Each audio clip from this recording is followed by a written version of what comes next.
Hello, loved ones. This is Matt Stevens, and I hope you're doing super fantastic because I certainly am. And yeah, there's that. So, I was starting out wanting to do a talk about how there is the war for the subconscious of the human collective, and how it is both physical and it's also in the mental or the astral plane, and then all the way up to the spiritual. That's the more obvious one. But then I started, as I was thinking and about how from time to time there have been people who have come along in the field who have explained more about the nature of reality and this construct that we are having our experiences in. From time to time, someone comes along, such as Itzhak Bentov, right? Or Jacobo Grinberg. I make sure I pronounce that correctly because I've heard it pronounced Jacobo Grinberg, Jacobo Grinberg, and Jacobo Grinberg. And based on where he's from, it would most likely be pronounced with the H sound. So there you go. Now you know, right? And since we're on the subject, because we're not, if you haven't yet, please go ahead and hit the like button for me. I would really appreciate that. And also the subscribe button. Yes, please do that.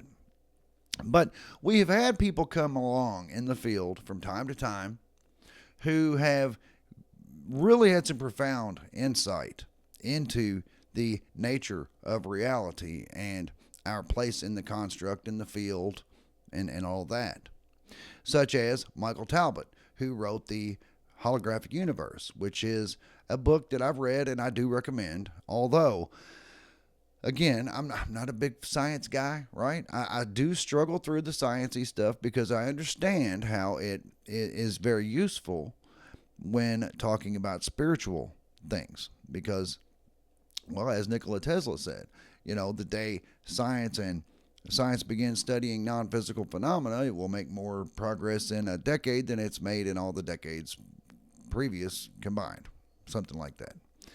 But so I understand why it's necessary to study the science of consciousness or the science of spirituality, because they do go together. And yes, I do believe that if people on the science side of the equation and people on the spiritual side of the equation would stop butting heads and start collaborating, we would make some serious progress. However, I also know that that's probably by design. They are probably kept apart for the same reason that some of these great minds are no longer with us. For example, Itzhak Bentov wrote Stalking the Wild Pendulum, another book, same way. It's very scientific, but also very much explains in a physical way how consciousness and spirituality work.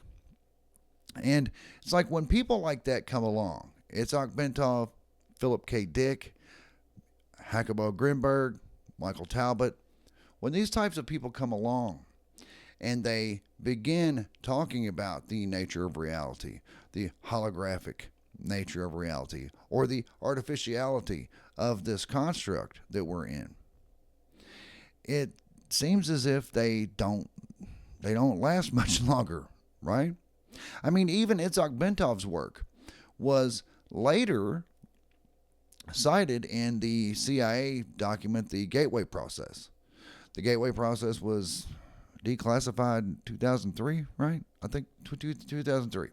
And it was a 26-page document where they were studying the mind and consciousness and how people can expand their consciousness out into the field and bring back information, or remote view, meaning being a psychic spy.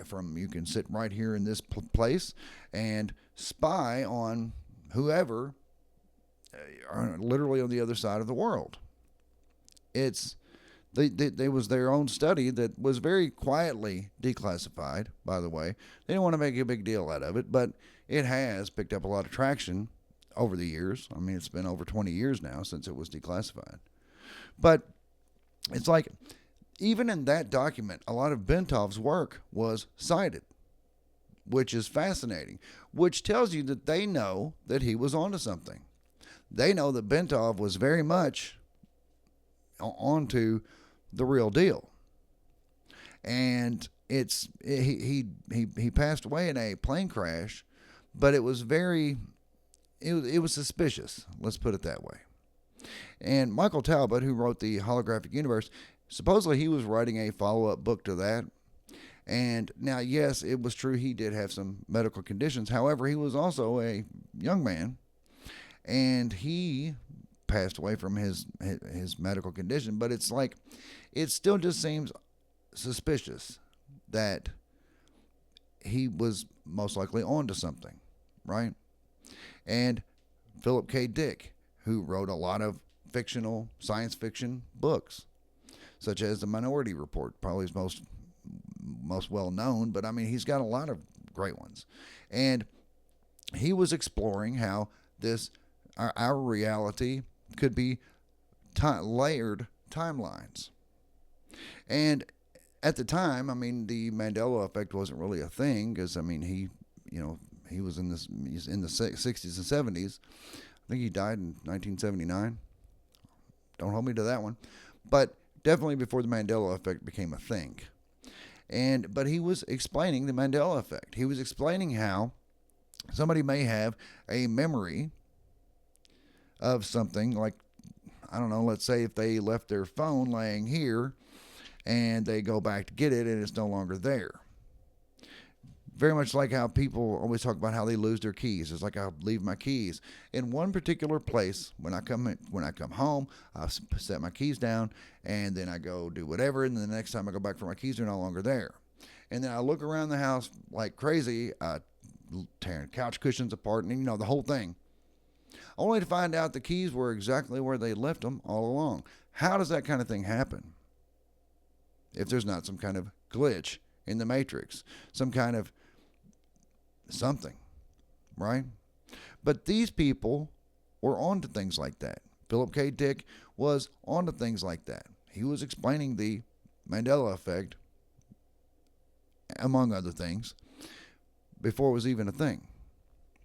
So these people come along and they begin to make a difference. They begin to open our eyes to reality, begin to open our eyes to the nature of reality and the construct and just our world that we are having this experience in. And it's as if they've gotten a little bit too close. It's as if it's like, yeah, you probably went too far there. And then suddenly they're no longer with us. Philip K. Dick was having the CIA going through his mail. They ransacked his house. This is not conspiracy theory. This is pretty well known.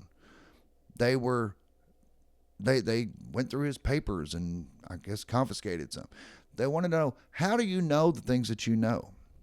Now, if he wasn't really on to something, it's like, it's just some other crazy guy, science fiction writer, coming up with all these little cool theories. But no, they were really on to him, and they were really after him. And it's like, what did he know? How did he know? The things that he wrote about, the things that he gave speeches about,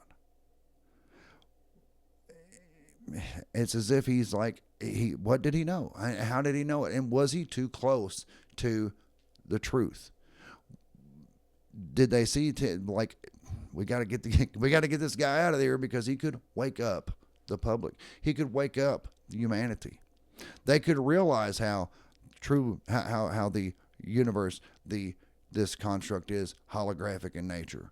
They could realize how pliable and how moldable it is, and realize how powerful they are, being divine sparks of the creator, of the source, of the universal consciousness. Itzhak Bentov began doing TV interviews and things like that, where he was talking about these things. And I believe that made him dangerous to them. They couldn't have people waking up to these truths. That's why I think their books and all anything you can glean bring in from anywhere, all their information is very useful. But we also have to be careful. we have to be careful that we are really getting the work. We're really getting what their true meaning was. Because I also believe that those in the know could manipulate that information so that we could be misled. That's why our discernment is of the utmost importance. But when we look at guys like that, we realize somebody knew that they knew something. That's why it's important, I think, for us to look into their theories, look into the things that they were talking about. When Itzhak Bentov began doing TV interviews and stuff, it seemed as if, no, we can't allow him to go out here and start putting this out into the field. Philip K. Dick began doing speeches where he was like, look, this is not science fiction. What I'm telling you, I believe to be true. That couldn't be allowed. Micheal Talbot wrote The Holographic Universe. I think he got really close, and then when he's going to write another book, it's like, we can't allow that to happen. So these could be looked at as heroes to us who are interested in the nature of reality. But we also need to look into them and be like, what could they possibly have done had they continued their work? And there you go. I believe we should study their work very carefully. And yeah, and I mean, I'm not necessarily saying you should go on TV like Itzhak Bentov did, because, well, but anyway, that's what I got for you, loved ones. I just think it's fascinating how these guys, they were definitely on the verge of something, right? Like there was that YouTube channel, Mia's New Pair of Glasses. I don't really know how I feel about that whole MCO event thing that her and her boyfriend were pushing on their YouTube channel. But I do know that they also turned up no longer with us under very, very suspicious circumstances. What were they onto? What were they on the verge of discovering?